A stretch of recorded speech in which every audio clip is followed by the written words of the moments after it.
அன்பார்ந்த மக்களுக்கு வணக்கம். நான் உங்கள் Karthik Pillai and welcome to the K TV. மைவி3 சத்யானந்தன் அவர்களுடைய பெயிலை பற்றியும் அதே மாதிரி நிறைய பேர் கேட்குறீங்க, சார் பணம் எப்போ சார் வரும்னு கேட்குறீங்க. அதே பற்றியும் டீட்டெயில்டாக பார்க்க போகிறோம் இந்த பதிவில்.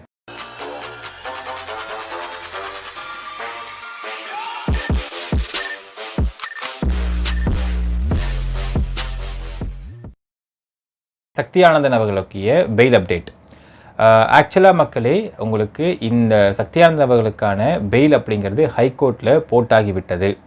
இன்றைக்கு நம்பரிங்க்கு போயிருக்கு.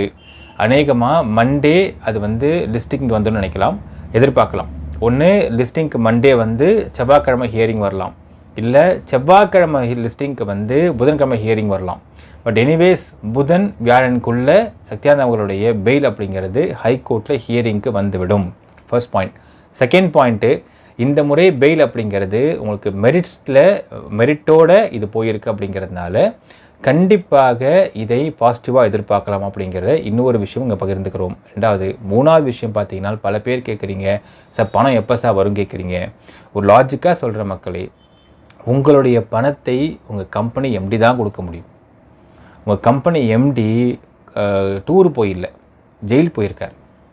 ஸோ அவர் பெயிலில் வெளிவந்ததற்கு பிறகு, அவர் ஃபஸ்ட்டு பெயிலில் வெளிவந்ததுக்கு பிறகு ஒரு வார காலம் ஆகும்.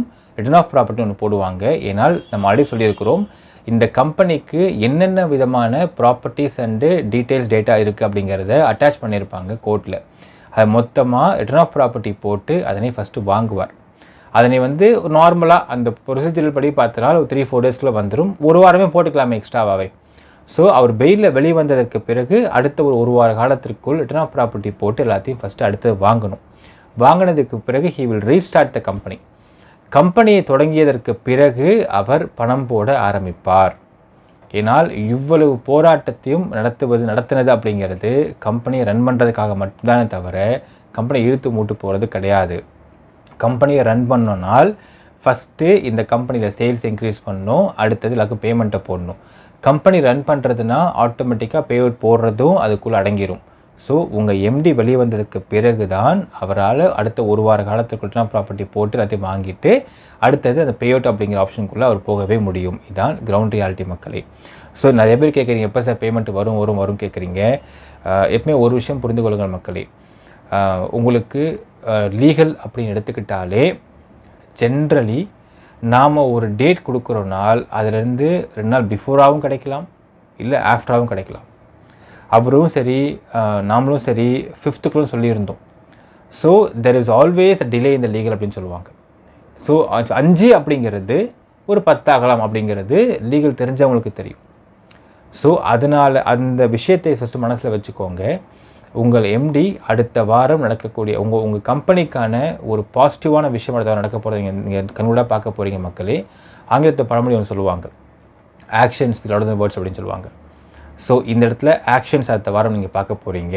நாம் சொல்வதை விட நீங்கள் கண்கூடாக நீங்கள் பார்க்கும்போது நீங்கள் புரிந்து கொள்ளலாம் மக்களே. அண்ட் எல்லாத்துக்கும் மேலே இந்த கம்பெனியுடைய ஒரு செகண்ட் இன்னிங்ஸ் அப்படிங்கிறது உங்கள் எம்டி வெளியே வந்ததுக்கு பிறகு ஆரம்பிக்கிறதா இருக்குது. செகண்ட் இன்னிங்ஸையும் அது வளர்ச்சியும் நீங்கள் கண்டிப்பாக பார்ப்பீர்கள். ஏன்னால் இந்த ஒரு கஷ்டப்பட்டு உருவாக்குனவனுக்கு தான், ஒரு கம்பெனி கஷ்டப்பட்டு உருவாக்குனவனுக்கு தான் அதோடைய வலியும் வேதனையும் புரியும். அவருக்கு கிட்டத்தட்ட 50 இயர்ஸ் ஆகுது. 50 இயர்ஸில் அவர் அப்போ நம்ம சின்ன வயசுலேருந்து அவருடைய எக்ஸ்பீரியன்ஸ்லாம் போட்டு ஒரு கம்பெனியை உருவாக்கி கொண்டு போயிட்டுருக்கார். இப்போ இந்த கம்பெனியை முடக்கிறதுக்குன்னு ஒரு சில தீய சக்திகள்லாம் வேலை பார்த்துச்சு.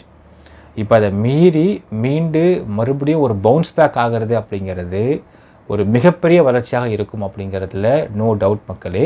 நீங்கள் பொறுத்திருந்து பாருங்கள். ஆக்ஷன் ஸ்பீக்ஸ் லவுடர் தென் வேர்ட்ஸ். அடுத்த வாரம் உங்கள் எம்டிக்கும் உங்கள் கம்பெனிக்கும் ஆதரவாக பாசிட்டிவாக பல நல்ல விஷயம் நடக்கிறதுக்கு இருக்கிறது. வெயிட் அண்ட் சீ மக்கள் என்ன நினைக்கிறீங்கன்றது கமெண்ட்டில் மென்ஷன் பண்ணுங்கள். நன்றி, வணக்கம்.